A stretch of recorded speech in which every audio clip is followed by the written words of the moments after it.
It's the 2K Sports pregame show. Good evening, everybody. Ernie Johnson here with Shaquille O'Neal and Kenny the Jet Smith. Great to have you with us on 2K Sports. American Airlines Arena, the place, and the Miami Heat will be on their home floor as they go up against the Chicago Bulls. And guys, for the Bulls, maybe it hasn't been quite the start to the season they were hoping for. They're just 2-3 so far, but probably a little too early to get hung up on the one-loss record at this point. And here we are, start of a new season, so much drama.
Live, the home of the Miami Heat, American Airlines Arena in downtown Miami, Florida.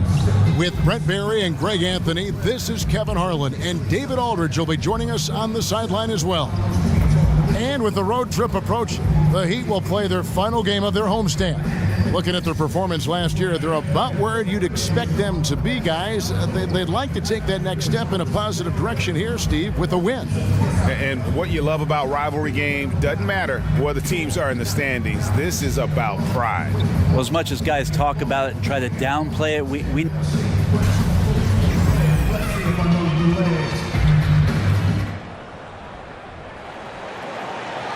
The new year getting ramped up, always a roller coaster ride, which is fun. Brent, have you ever been on a team that, say, started slowly, then really turned it on late? Or Miami, they've gone 5 of 6 so far from the field to start out the game. They set the pick. Olynyk, a screen on Mirotic. Waiters into the lane. Chance there to take the lead, missing. And now we'll go to David Aldridge, who had a chance to talk with Eric Spoelstra. I asked him to sum up their season to this point. He said, look, there's room for improvement, but there are a lot of positives we can draw from. He just wants to see more consistency every night. Kevin, back to you. Thank you, David. Waiters with the screen for Winslow. Rebound by the Bulls. They come into this one following a loss to the Thunder. And no doubt that the fight was there, but no matter what they tried on that night, it just wasn't meant to be. And their troubles just seemed to get compounded as they got later into that game. They did not have it that night whatsoever, and it ended up being a double-digit loss. There's the pick. Out left to the wing. Mirotic has a wide-open look. It's good from long range. And when Wells spots one of his guys wide open, doesn't hesitate at all, just gets it over before the D can react. Screen by Olynyk. Here's Ellington. Off to a good start as he hits his first shot attempt. Oh, nice screen. Really a poor defensive reaction and the obvious result. Yeah, when you fail to get over the top, more than likely that jumper is going to go down. They get it back. Uses the glass to finish the layup. DJ's got his first bucket of the night. And we know that DJ, of course, getting his nickname from his work behind the turntables. Although, Greg, he's rededicated himself to basketball as he still does have a huge interest in creating his own music. Yeah, and as much as DJ loves DJing, he's going to have to find a balance between it and making it in the NBA. Hard enough to be successful at one passion, much less two. Right wing. Here's Mirotic. That's good, and it's Levine with the assist. Mirotic has got a couple of threes now in the first for the Bulls. Last outing for Miami, it was a loss to the Timberwolves. And despite the outcome, I think they'll feel a little better about that game. There are a lot of positives that they can take away from that performance. No doubt some bright spots, more than you'd expect out of a loss like that, but it doesn't make the result any easier to take. Johnson, and it's DJ with the rebound. Chicago leading by 4. Mirotic dishes to Markkanen. And Mirotic has it in the corner. Another three for Chicago. Man, he is feeling it from three-point range. All of a sudden, he just can't miss. Waiters outside over Mirotic. He got it up in time, but it wouldn't fall for him. And so it's Chicago, bringing the quarter to a close with a 7-point lead. From beyond the arc, they've been absolutely tremendous. Back right after this. And forward James Johnson battled his way back into the... I play the game how it's supposed to be played. That's exactly the kind of hard-nosed, old-school attitude that coaches just love. Kevin, and so do his teammates. I mean, a guy like that brings out the best in everybody on that team. They just kind of feed off of his effort and desire. All right, the second quarter beginning in just a moment. And taking a look at Chicago's performance here, guys, what have they been doing or not doing? They've gotten that perimeter game going in that first, and for me, that was the difference. The new era of NBA basketball, playing outside in. We'll see if they could take advantage of that moving forward. All fueled up and ready to go. Let's reset the lineups, courtesy of Gatorade, as the second quarter gets going. So the Bulls 5 right now. Portis is out there with DJ. Then there's Nikola Mirotic. Then there's Wells. And it's Holiday in at the 2 spot. Whiteside's checked in for Waiters. DJ with it. Whiteside's there. And it's DJ missing. Johnson goes in. That's in for the first basket of the game after 3 attempts. You try to stay in front of Tyler Johnson, but he's a superb athlete, and that time sprints past the defense to get to the bucket. And there are a lot of things to like about Hassan Whiteside's game, but one is his focus on his ability to rebound. Well, so many nights where you look at the stat sheet and Whiteside collecting 15, 18, 20 rebounds. That is a guy who's dominating the glass, and that can give you confidence as a defender that your big man is going to take care of any miss. Gets a hand on it. The Bulls leading by 5. Kicks to Wells. It's tipped. And so it looks like the Bulls will retain possession here. And where have the shots been coming from tonight? Here's a look broken down by paint, mid-range, and three-point shot attempts so far for the Heat. And even when the deep three has been there, they've stayed away from it. They're working hard to get shots from close range, resisting that urge to get too loose with their shot selection. Here's Johnson. And it's Chicago with the rebound. And this is their first time matched up with this year's Heat team. And they won the season series last year, trying to continue those winning ways this time around. Good focus from DJ. Clear contact on the shot, but he just stays with it, finishes, and now has a chance for the and one. First trip to the free throw line for him tonight. Ray, you played all 4 years in college after redshirting your freshman season. What kind of advantage, as you look back on that, do you think it gave you, if any, in preparing for the pressures and the style of the NBA? I don't know so much, Kevin, if it gave me an advantage with regards to the pressures of the league, but certainly with regards to the physicality of the league, it's something that I desperately needed. Just a late developer, a late bloomer. I think I was about 175 pounds when I went off to college. Not a preferential playing weight for the NBA, so I needed that year just in terms of the maturity of what I needed physically. The 9-foot shot, and he can't bank that one in. From 15 feet away,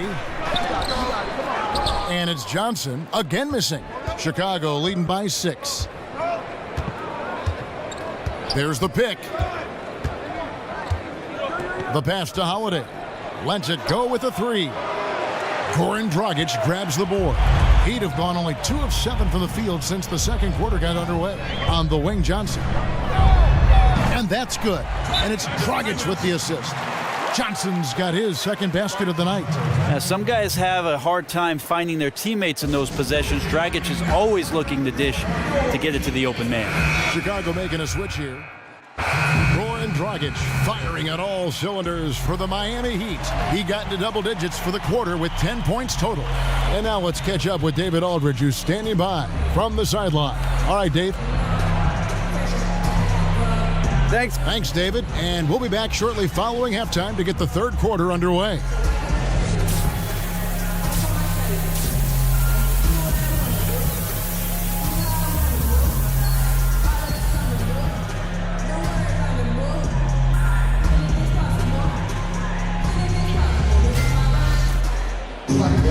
Here we go now, the start of the third quarter, welcoming you back in a closely contested first half so far.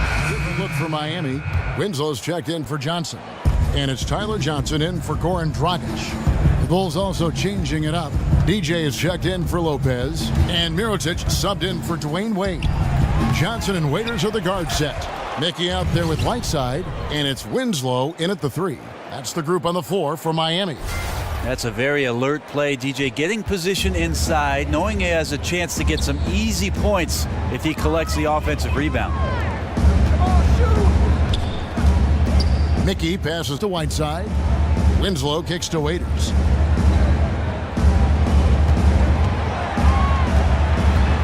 And 2 free throws coming up. Unable to get that one to go with all the contact. It's on Zach LaVine. Brett, last season you can think of several huge plays and big shots for Dion Waiters. He had a handful of game winners for his team. And one thing Waiters has is the confidence to take that last shot with the game on the line. Well, I remember the quote from Waiters where he said, I'd rather go 0 for 30 than 0 for 9, because if you go 0 for 9, that means you stop shooting. I guarantee you any coach he plays for would have him stop at 0 for 9. But the confidence is there always for Dion Waiters. Johnson the screen. Winslow against Mirotic, and he was fouled on the way up. 2 free throws now for him. With a break in the action, let's show you the teams with the most second chance points last year. Number 1, the Bulls. Yeah, that was a huge factor for them a season ago. Their ability to attack the offensive glass and then convert those into second chance buckets. I mean, no one did it better. Justice Winslow, the Duke product, can give you a lot on the wing. The questions are what he can do consistently offensively, but you know he's a very good team player on both ends of the floor. Wayne Ellington's checked in for the Heat. And a change for the Bulls. Wells has checked in. And when you look back at the career of Shammy Wells, he has always been a player. You wonder why he isn't more effective on the court. Greg, great skill set, but always finds something to trip up on. Yeah, a lot of the issue with Wells is that he just hasn't shown a dedication to making the most of that talent. He's kind of an eccentric guy and at times can fall too in love with what is going on in the moment instead of focusing on the long-term goals. Brent Winslow, definitely a plus defender, and that's one of the strengths of his game. Well, what I like about his defense is certainly there's a foundation coming from Duke University, but he's always within arm's reach of a shooter and understands that he can make the move to get there, to challenge a shot, and not ever be out of position. DJ sets the screen for Payne. Fires the three. Mirotic's shot is off. Well executed, great rhythm. You've got to finish that one. Well, it's like Thanksgiving out there, carving out space off the screen. Just couldn't complete the play. Ooh, that's as forceful a finish as you're ever going to see out of this guy. Well, gee, it adds now to their lead in spectacular fashion. And to me, this is why they're winning, guys. Unlikely players stepping up huge against a defense that's really nowhere to be found. Ellington dishes to Johnson. Screen by Olynyk. Johnson outside. He kicks it to Olynyk.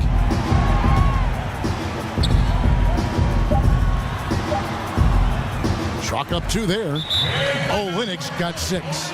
And really, the improvement as a finisher is noticeable for Kelly Olynyk. Time called here. The Bulls decide to talk it over. And we've got an update here, so let's check in with David Aldridge. 8-second difference between the shot clock and the game clock. Here's Dragic. 20 seconds left in the fourth quarter. Clock at 6. Here's Whiteside. Excellent D there from DJ. Now here is Holiday. Now the feed to DJ. And so Miami takes this one by a big margin.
Good.